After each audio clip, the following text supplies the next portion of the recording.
Assalamualaikum warahmatullahi wabarakatuh. Perkenalkan, nama saya Anida Nurul Faiza dari Fakultas Agama Islam semester 1 dengan NIM 2461006.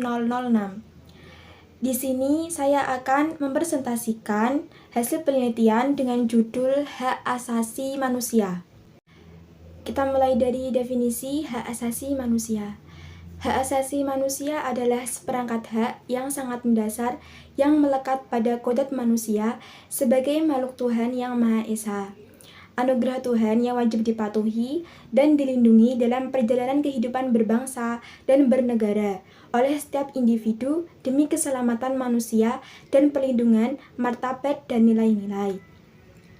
Hak asasi manusia bukanlah milik negara. Tidak ada alasan bagi negara untuk melanggar hak asasi manusia. Hak ini juga dianggap universal, yaitu dimiliki semua orang tanpa memandang agama, suku, maupun jenis kelamin. Rumusan masalahnya ialah yang pertama, faktor apakah yang melatar belakangi terjadinya pelanggaran hak asasi manusia, dan yang kedua, upaya apa yang akan ditempuh oleh pemerintah untuk menanggulangi permasalahan hak asasi manusia yang ada di Indonesia. Faktor-faktor penyebab pelanggaran hak asasi manusia. Jadi, faktor yang melatar belakangi terjadinya pelanggaran hak asasi manusia itu dibagi menjadi dua. Yang pertama yaitu faktor internal dan yang kedua faktor eksternal. Yang dimaksud faktor internal ialah dorongan untuk melakukan pelanggaran yang berasal dari diri sendiri. Sedangkan yang dimaksud dari faktor eksternal ialah yaitu yang mendorong terjadinya pelanggaran yang mencakup dari berbagai aspek. Faktor internal. Faktor internal penyebab pelanggaran hak asasi manusia yaitu sebagai berikut. Yang pertama, sikap egois atau mementingkan diri sendiri. Yang kedua, tingkat kesadaran hak asasi manusia yang sangat rendah. Yang ketiga, kondisi psikologis pelanggar hak asasi manusia.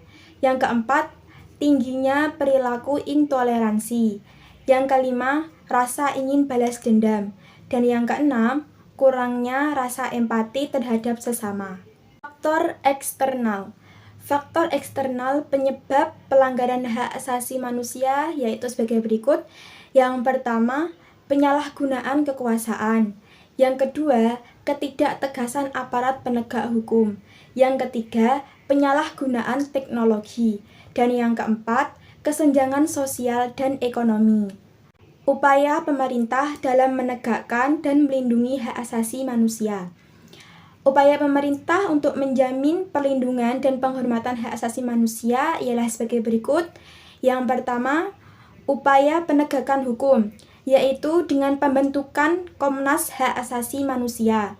Dan yang kedua, pembentukan instrumen hak asasi manusia meliputi alat-alat untuk melindungi dan menegakkan hak asasi manusia, yaitu berupa undang-undang.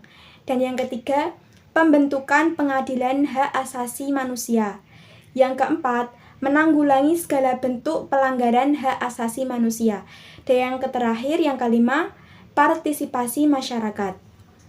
Kesimpulannya ialah, hak asasi manusia adalah dasar setiap manusia atau warga negara Indonesia yang wajib dan tidak diperkenankan untuk ditindas. Hak asasi manusia adalah hak wajib yang diatur dan dilindungi, ditegakkan, bahkan diawasi oleh pemerintah. Segala bentuk pelanggaran yang dilakukan oleh oknum, individu, partai apapun adalah merupakan tindakan yang melanggar hukum. Oleh karena itu, wajib diberikan sanksi. Demikian presentasi dari saya. Kurang lebihnya, mohon maaf yang sebesar-besarnya. Wassalamualaikum warahmatullahi wabarakatuh. Thank you.